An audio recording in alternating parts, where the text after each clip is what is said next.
દોસ્તો ફાઇનલી મહા મહેનતે મેં પિક્ચર જોઈ લીધી છે નાનખટાઈ, કે જે 5 સપ્ટેમ્બરે સિનેમાઘરમાં આવી હતી.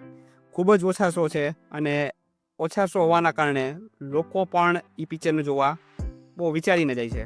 તો ફાઇનલી મેં પિક્ચર જોઈ લીધી છે. તો આ નાનખટાઈ પિક્ચર કેવી છે એના વિશે વાત કરવાની છે. દોસ્તો સૌથી પહેલી વાત કે એન્થોલોજી પ્રકારની આ ફિલ્મ છે. મતલબ કે નાની નાની 3-4 સ્ટોરીને ભેગી કરીને આ એક આખી પિક્ચર બનાવવામાં આવી છે. અને આવું કરવાવાળા આપણા પ્રીતભાઈ પેલા ડાયરેક્ટર છે. અને મારા ખ્યાલ પ્રમાણે આ પ્રકારની પિક્ચર નાની નાની શોર્ટ ફિલ્મને ભેગી કરીને એવી મોટી પિક્ચર ગુજરાતીમાં કોઈ બનાવી નથી. જો તમે બોલિવૂડમાં પિક્ચર જોતા હોય તો life in a metro, metro in a day, આ પ્રકારની ઘણી પિક્ચર છે કે જેની અંદર તમને નાની નાની ઘણી સ્ટોરી ભેગી તમને ફિલ્મની અંદર જોવા મળતી હોય. પણ ગુજરાતીમાં આ અખતરો પહેલી વખત થયો છે. અને દોસ્તો મૂવીની શરૂઆત કરીએ, મૂવીની સ્ટોરી કેવી છે એના વિશે વાત કરીએ એ પહેલાં હું તમને કહી દઉં કે દોસ્તો પ્રીતભાઈ જ્યારે ફિલ્મ બનાવે છે ને, તમે જોઈ લો આની પહેલાં પિક્ચર બનાવી હતી વેનીલા આઈસ્ક્રીમ, એની પહેલાં પિક્ચર બનાવી છે ગ્રેટ ગુજરાતી મેટ્રોમની. તો એને જે વસ્તુ કરવી છે, જે વસ્તુને બતાવી છે ને, એ વસ્તુ એ કરીને રહે છે. પછી એને દર્શક જોવે ના જોવે વોટ એવર જે થાય, પણ એને જે બતાવવાનું છે, એને જે બનાવવું છે ને, એમાં એ પૂરેપૂરી મહેનત કરે છે. પછી ફિલ્મની લંબાઈ ભલે વધી જાય, લોકોને ભલે સ્લો બન લાગે ફિલ્મ, લોકોને ભલે ધીમી લાગે ફિલ્મ, પણ એ જે વસ્તુ બતાવવાની ટ્રાય કરે છે ને એમાં એ પૂરેપૂરી મહેનત કરે છે. અને એટલા જ કારણે લોકોને વેનીલા આઈસ્ક્રીમ પિક્ચર પણ ગમી છે, ગ્રેટ ગુજરાતી મેટ્રો મની પણ ગમી છે, અને હા, નાનખટાઈ પિક્ચર પણ ગમી છે. ફિલ્મ ધીમી હોવા છતાં બધા લોકો આ ફિલ્મ હારે કનેક્ટ થઈ રહ્યા છે. હવે દોસ્તો ફિલ્મની સ્ટોરીની વાત કરી દઈએ તો ફિલ્મમાં તમને 3 અલગ અલગ સ્ટોરી જોવા મળે છે. એક સ્ટોરી છે દીક્ષા જોશી અને મિત્રા ગઢવીની, કે જે નાના ગામડામાંથી શહેરમાં આવે છે અને ત્યાં આવીને એ પોતાના સપનાનું ઘર બનાવવા માગે છે. બીજી સ્ટોરીમાં દોસ્તો તમને જોવા મળે છે હિતેન કુમાર અને એના દીકરાની સ્ટોરી, કે બાપ દીકરા વચ્ચે અનબન ચાલતી હોય છે, મતલબ કે બેને ફળતું નથી હોતું. અને એ જ સ્ટોરીની સાથે સાથે તમને એક જોવા મળશે નાની એવી લવ સ્ટોરી. અને દોસ્તો ત્રીજી શોર્ટ ફિલ્મની અંદર પણ તમને એક ખૂબ જ હાર્ટ ટચિંગ, હાર્ટ વોર્મિંગ એક પ્રકારની સ્ટોરી જોવા મળે છે.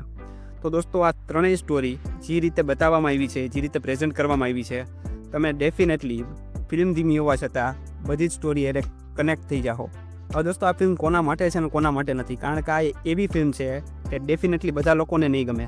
જે યંગસ્ટર્સ છે, જેને ફટાફટ કિક જોઈએ છે, ફટાફટ એક્શન જોઈએ છે, કોમેડી જોઈએ છે, તો એવું આ ફિલ્મમાં તમને ક્યાંય જોવા નહીં મળે.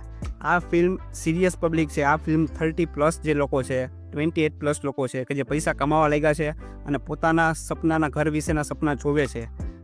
તો આ ફિલ્મ છે ને એવા લોકોને ડેફિનેટલી કનેક્ટ કરી શકશે. અને હકીકતમાં આ ફિલ્મની ઓડિયન્સ જ એ બધા લોકો છે. પ્યોર જે યંગસ્ટર્સ છે કે જે 22 વર્ષના છે, 23 વર્ષથી 25 વર્ષના છે, એ લોકો આ ફિલ્મને નહીં પસંદ કરે.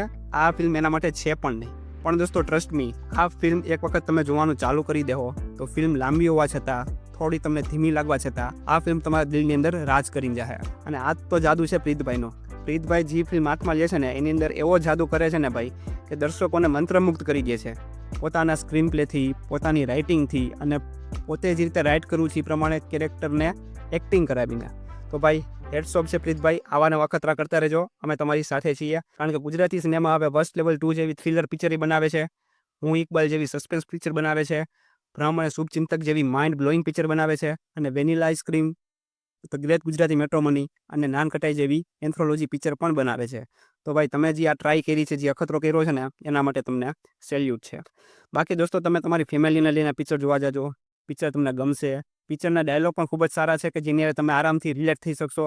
તમને એમ લાગશે કે આ તો આપણી સ્ટોરી છે, આ તો આપણને લાગે એવું બતાવવામાં આવ્યું છે. તો એના કારણે તમે આ ફિલ્મને કનેક્ટ થઈ શકશો અને તમે ખૂબ જ પર્સનલી આ ફિલ્મને લઈ લેવો ને એવું પણ લાગશે. તો મસ્ત મૂવી છે. પર્સનલી મને આ પિક્ચર બહુ ગમી છે. હું આ ફિલ્મને 10માંથી આરામથી 7.5 રેટિંગ આપવા માંગુ છું. તમને આ ફિલ્મ કેવી લાગી મને કોમેન્ટ કરીને કહેજો. અને આવા નવા ક્વોલિટી કન્ટેન્ટ જોવા માટે મારી ચેનલ સબસ્ક્રાઈબ કરી લેજો. Love you, take care, bye bye.